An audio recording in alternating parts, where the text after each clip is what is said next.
నిర్భయ ఘటన తరువాత అత్యాచారం హత్యలు చేయాలంటేనే భయపడేలా చట్టాలు చేశారు. కానీ ఏం లాభం? సైకో కిల్లర్, సైకో రేపిస్టులకు ఇవేవి అడ్డుగా లేవు. అన్నింటికీ తెగించారు. ఉరి తీసిన డోంట్ కేర్ అని సంజయ్ రాయ్ అంటున్నాడంటే అతడి మానసిక స్థితి, సమాజ బాధ్యతలపై చర్చ జరుగుతోంది. కేవలం కఠిన చట్టాలు నేరాలను ఆపుతాయా? ఎవరి బాధ్యత ఎంత అన్నది చర్చనీయాంశమవుతోంది. ఆడబిడ్డల మాన ప్రాణాలకు నిజమైన భద్రత ఎప్పుడన్న ప్రశ్నలు పెరుగుతున్నాయి. న్యాయం జరగడమంటే దోషులకు శిక్ష పడ్డమే కాదు, సమాజంలో మార్పు అవసరం. మరి ఆ మార్పు వస్తుందా? నిర్భయ ఘటన దగ్గర నుంచి హాత్రాస్, ఉన్నావ్, కథువా, ఇప్పుడు కోల్కతా మధ్యలో మారిందేంటి?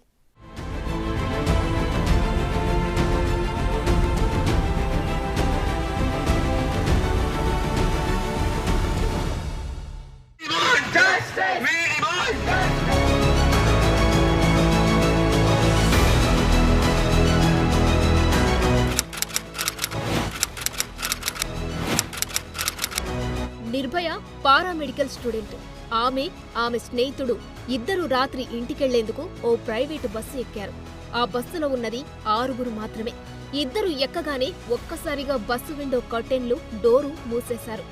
ఏదో జరుగుతోందని అనుమానించిన ఆ ఇద్దరు దిగిపోతామని చెప్పారు. వెంటనే ఓ ఐరన్ రాడ్ తీసుకుని నిర్భయ స్నేహితుణ్ణి తీవ్రంగా కొట్టారు. నిర్భయను బస్సు వెనక్కు తీసుకుని వెళ్లి గంటసేపు ఒకరి తర్వాత మరొకరు తీవ్రంగా హింసించి అత్యాచారం చేశారు. ఈ ఘటన జరుగుతున్నంతసేపు బస్సును ఢిల్లీ వీధుల్లోనే దోషులు తిప్పారు. ఆ తర్వాత వారిద్దరిని బస్సు నుంచి తోసేసి వెళ్లిపోయారు. గుర్తించిన స్థానికులు పోలీసులకు సమాచారం ఇవ్వడం, హాస్పిటల్కు తరలించడం జరిగాయి. పోస్టుమార్టం రిపోర్ట్లో దారుణమేంటో బయటపడింది. ప్రైవేటు పార్ట్స్ ను తీవ్రంగా దెబ్బతీశారు. ఐరన్ రాడ్తో కొట్టారు. శరీరమంతా గాయాలు చేశారు. ఈ దారుణం గురించి తెలియడంతో ఒక్కసారిగా దేశమంతా తీవ్ర స్థాయిలో నిరసనలు వ్యక్తమయ్యాయి. ఢిల్లీ వీధుల్లో అయితే ఒకటే ఆందోళనలు. ఆడబిడ్డలకు రక్షణ ఇంకెప్పుడని నినాదాలు చేశారు. ప్రాణాలతో పోరాడిన నిర్భయ 2012 డిసెంబర్ 29న తుది శ్వాస విడిచింది. ఈ ఘటన దేశవ్యాప్తంగా సంచలనమైంది. సాక్షాత్తు దేశ రాజధానిలోనే మహిళలకు రక్షణ లేకపోతే ఇంకెక్కడ ఉంటుందని ఆందోళనలు జరిగాయి. దీంతో నాటి ప్రభుత్వం అత్యాచారం చేసి చంపాలంటేనే భయపడేలా నిర్భయ చట్టం తీసుకొచ్చింది.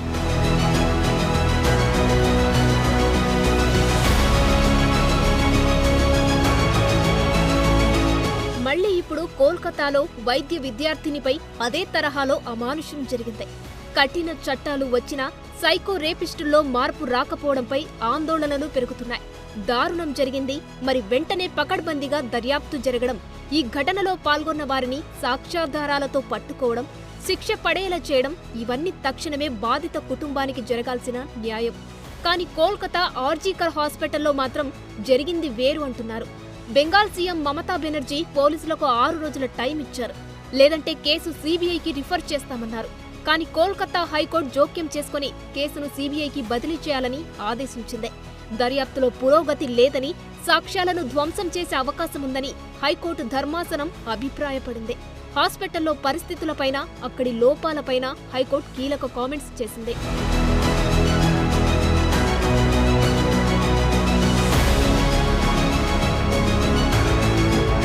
నిజానికి ఈ కేసును మొదటి నుంచి తప్పుదోవ పట్టించేలా కొన్ని ఘటనలు జరిగాయి. అవేంటో చూద్దాం.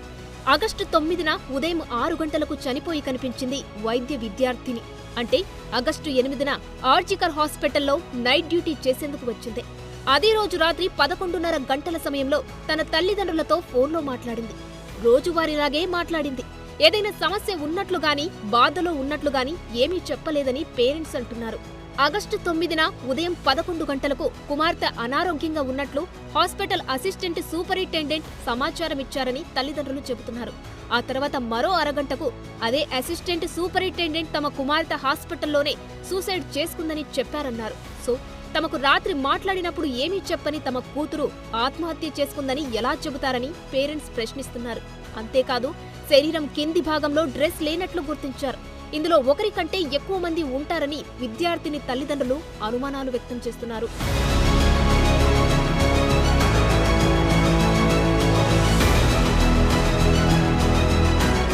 అంతకంతకు విషయం కోల్కతా అంతటా తెలిసిపోయింది. వైద్య విద్యార్థినిని దారుణంగా రేప్ చేసి చంపేశారన్న విషయం తెలియడంతో ఆర్జికర్ హాస్పిటల్కు పెద్ద ఎత్తున జనం వచ్చారు. సిటీ నడిబొడ్డున ఈ నిర్లక్ష్యం ఏంటని నినాదాలు చేశారు. దీంతో ర్యాపిడ్ యాక్షన్ ఫోర్సును రప్పించి సాయంత్రం పోస్టుమార్టం చేయించారు. ఈ రేప్ అండ్ మర్డర్ చేసినట్లుగా చెబుతున్న సంజయ్ రాయ్ గురించి కూడా కీలక విషయాలు వెలుగులోకి వచ్చాయి. అతడు పోలీసులకు సివిక్ వాలంటీరీగా పనిచేస్తున్నాడు. పోకిరి చేష్టలతో లోకల్గా ఉండేవాళ్లకు ఇబ్బంది కలిగించేవాడని గుర్తించారు. అతడు పుట్టినప్పటి నుంచి తనకు కష్టాలు మొదలయ్యాయని నిందితుడి తల్లి చెప్పడం చూస్తుంటే అతడి సైకో ప్రవర్తన ఎలాంటిదో అర్థం చేసుకోవచ్చు. పోర్న్ వీడియోలకు అడిక్ట్ అయినట్లు గుర్తించారు. ఒక ఘోరమైతే జరిగిపోయింది. కోల్కతాలో పీజీ వైద్య విద్యార్థినిపై రేప్ అండ్ మర్డర్ ఘటనతో యావత్ దేశం ఉలికిపడింది.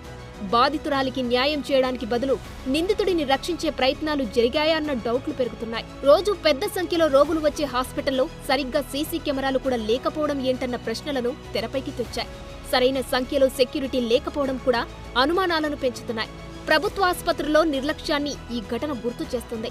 నిర్భయ ఘటన తర్వాత కఠిన చట్టాలు వచ్చినా నేరాలు అరికట్టడంలో వైఫల్యాలు జరుగుతూనే ఉన్నాయి. హత్రాస్ నుంచి ఉన్నావ్ వరకు, కథువా నుంచి కోల్కతా వరకు ఇదే దారుణ ఘటనలు రిపీట్ అవ్వడం సభ్య సమాజం తలదించుకునేలా చేస్తున్నాయి. కోల్కతా పీజీ వైద్య విద్యార్థినికి న్యాయం జరగాలి, దోషులు ఎందరుంటే అందర్నీ శిక్షించాలన్న డిమాండ్లు పెరుగుతున్నాయి. సిబిఐ టీం ఇప్పుడు అదే పనిలో ఉంది.